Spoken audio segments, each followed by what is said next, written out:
Yo, what's going on, everyone? Welcome to episode 423 of The Daily Mother Swole, the most muscular podcast in the realm, because when I flex, you flex, we all flex our biceps. I, unfortunately, cannot flex my biceps because I am The sun is shining, the birds are chirping, the bacon is sizzling. Welcome to The Daily Swole.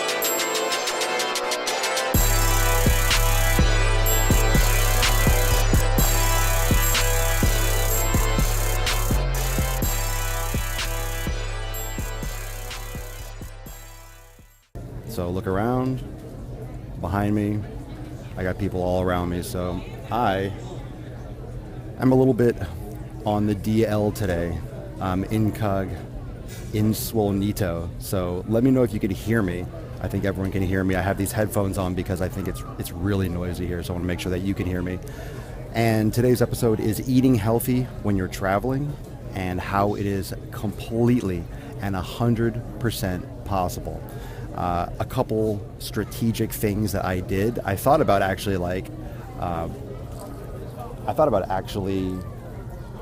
showing everyone what I was doing as I was going through TSA, but of course you can, because you have to turn off your phones and put it through the X-ray stuff.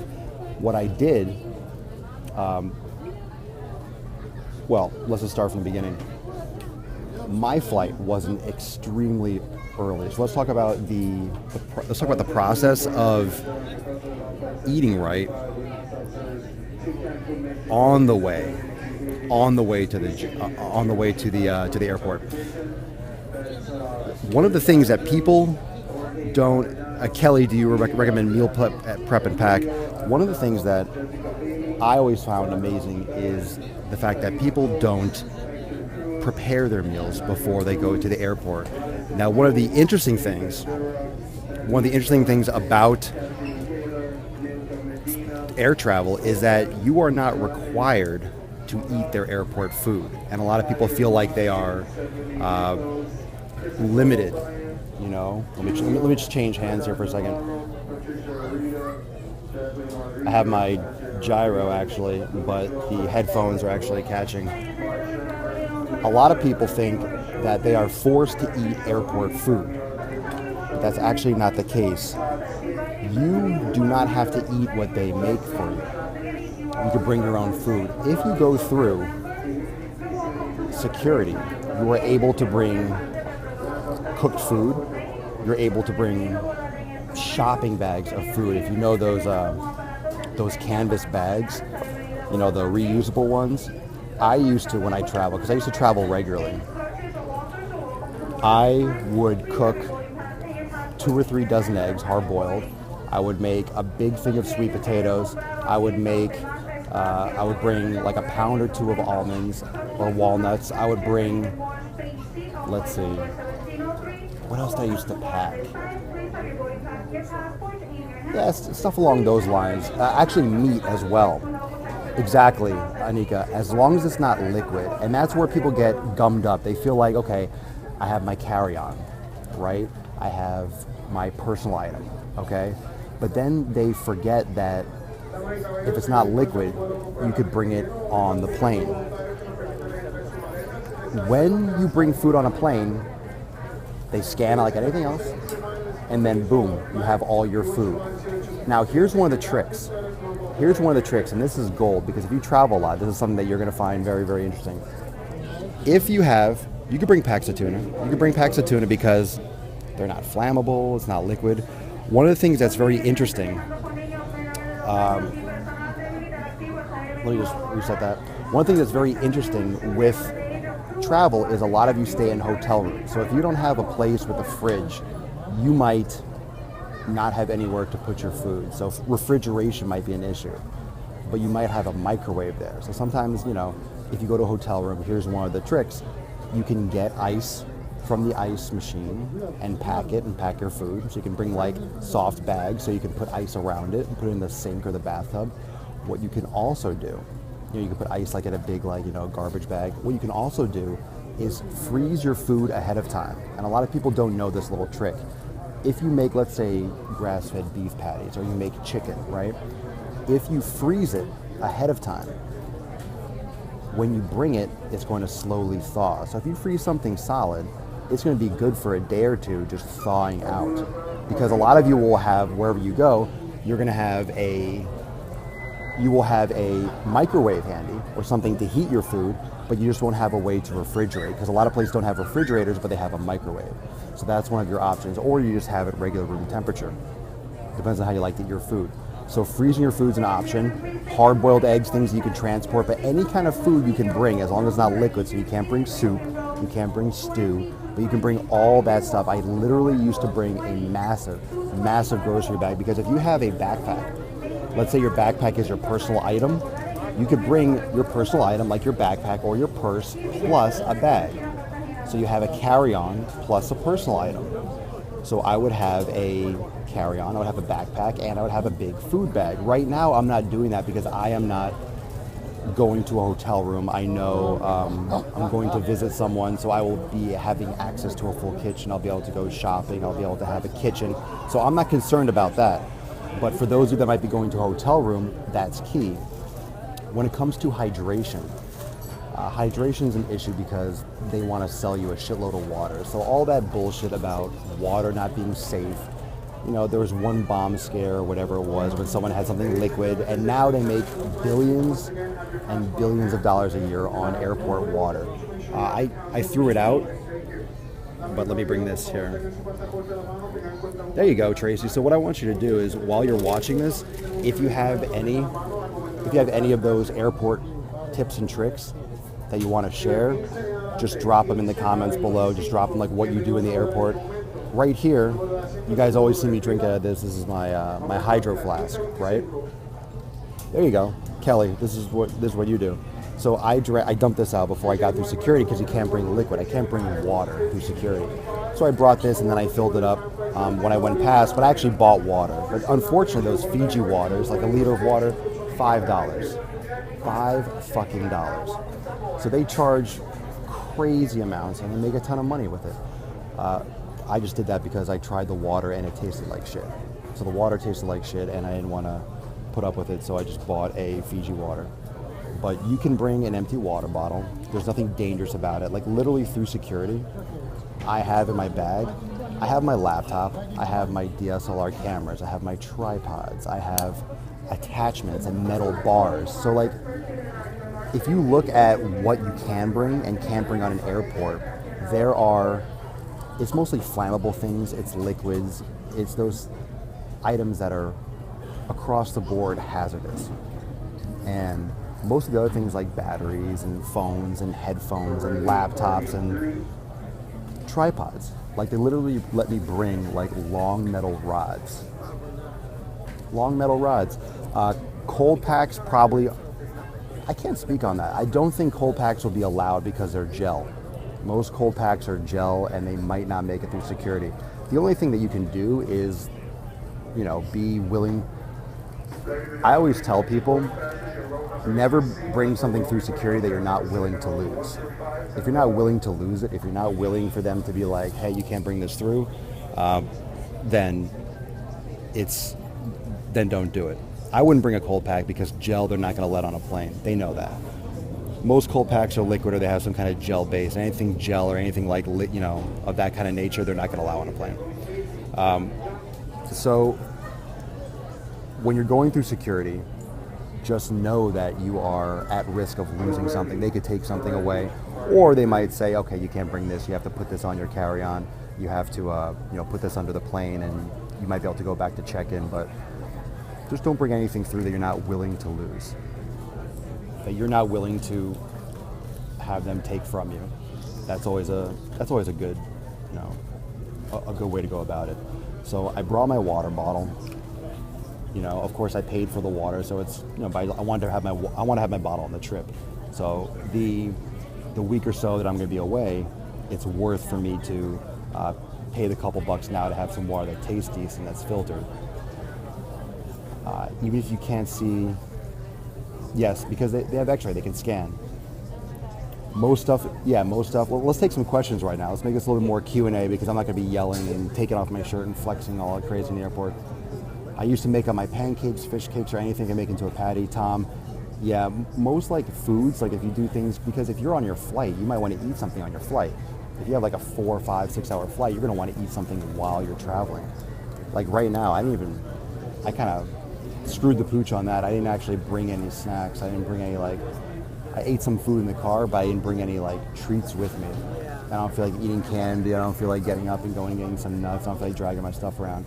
So I'm debating whether or not I want to do a little bit of a plane fast, but 4 o'clock might be a long travel, so I might go grab some mixed nuts or something. Yeah, taking pre-made food, I mean, if you're going for 7 days, don't think you're going to bring food for 7 days.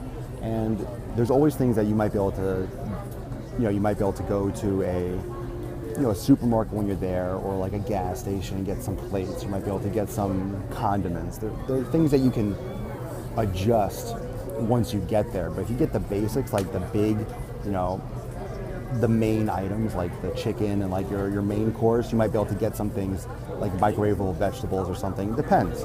It depends on your trip. It depends on where you're going. It depends on what you're going for and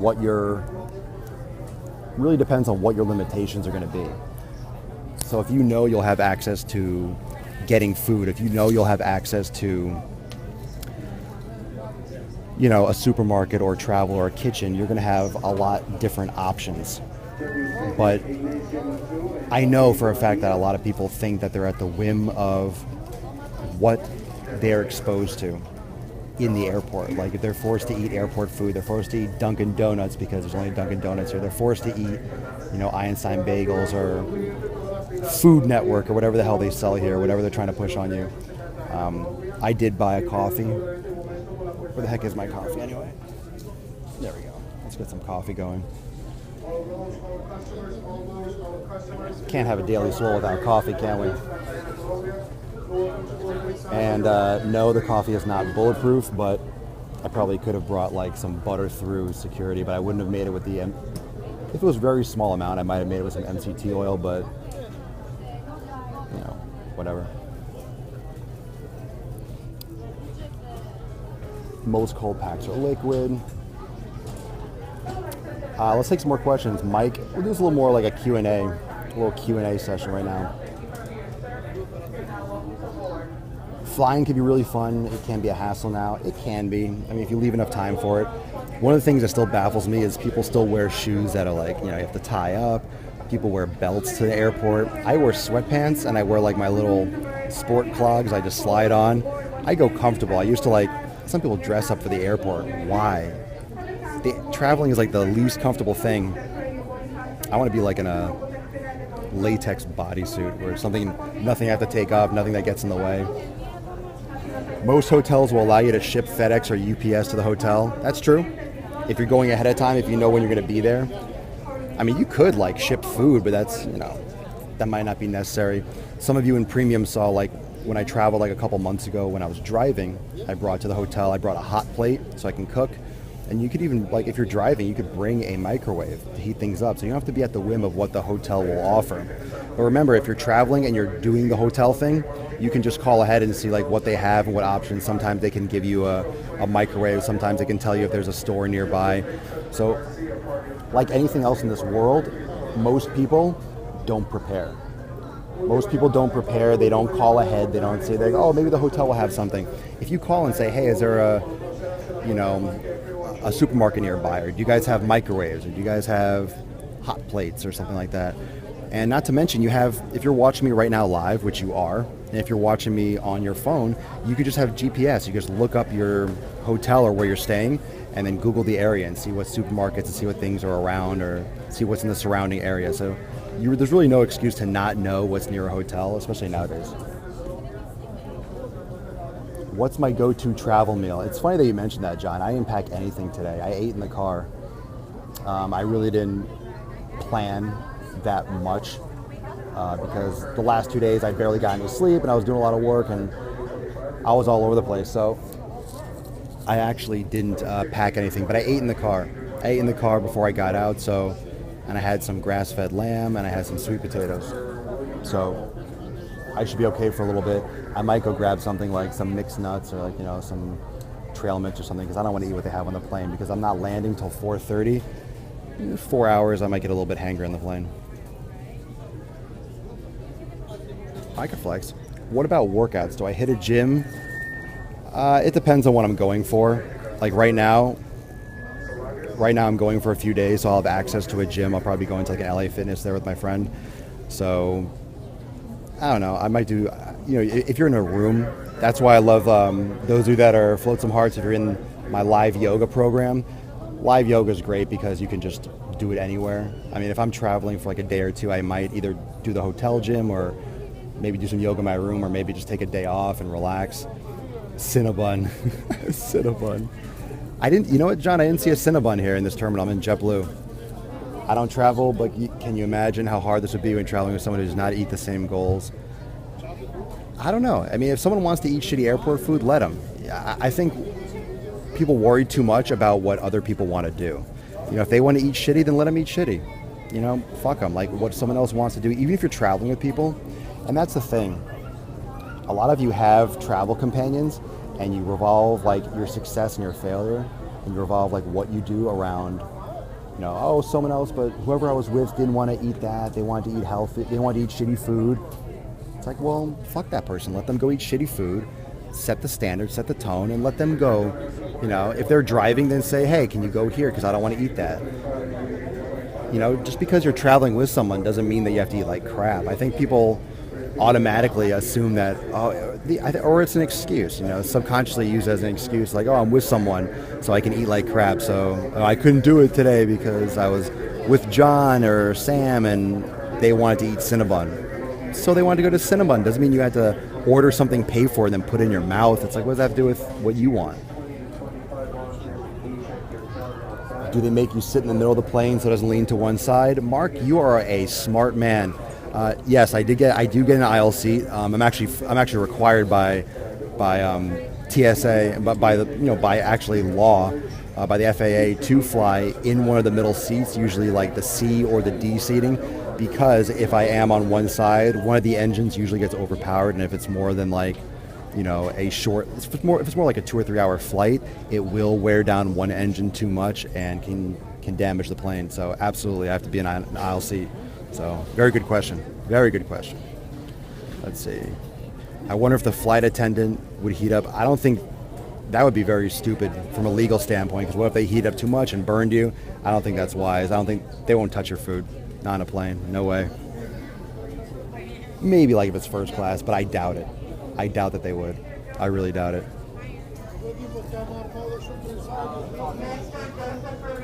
Are there any chain restaurants or fast food joints you go to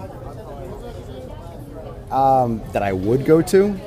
It depends. Like, I wouldn't go to any by choice, like if I was forced to. Fast food joints, like if I was in California, I would go to like In-N-Out, something like for fun that they only have there. But, Chipotle, something that's like, big chain, but, fairly decent if you're trying to, stay on point with certain things. Very salty though. There's nothing that like I am excited about, fast food. I'm not going to cheat. I want to eat pretty healthy, have some beer and stuff. And Brandon, on a keto diet, should I lift heavy weights? Who's Brandon? Low reps or high reps, low weight. What are we talking about? Keto, that's off topic. Maybe we'll get to it later. You make it sound so easy till you listen to the wife nagging. Get a new wife. There's 7 billion people in the world. You don't need that one. When can we get some Arnold accents whilst you're undercover Swole? We'll do it. The Papa Swole World Tour. Hey, if any of you, look, I'll tell you what, if any of you have access, like you're a big company or you have like big funding and you want to sponsor a Papa Swole World Tour, I'll do it.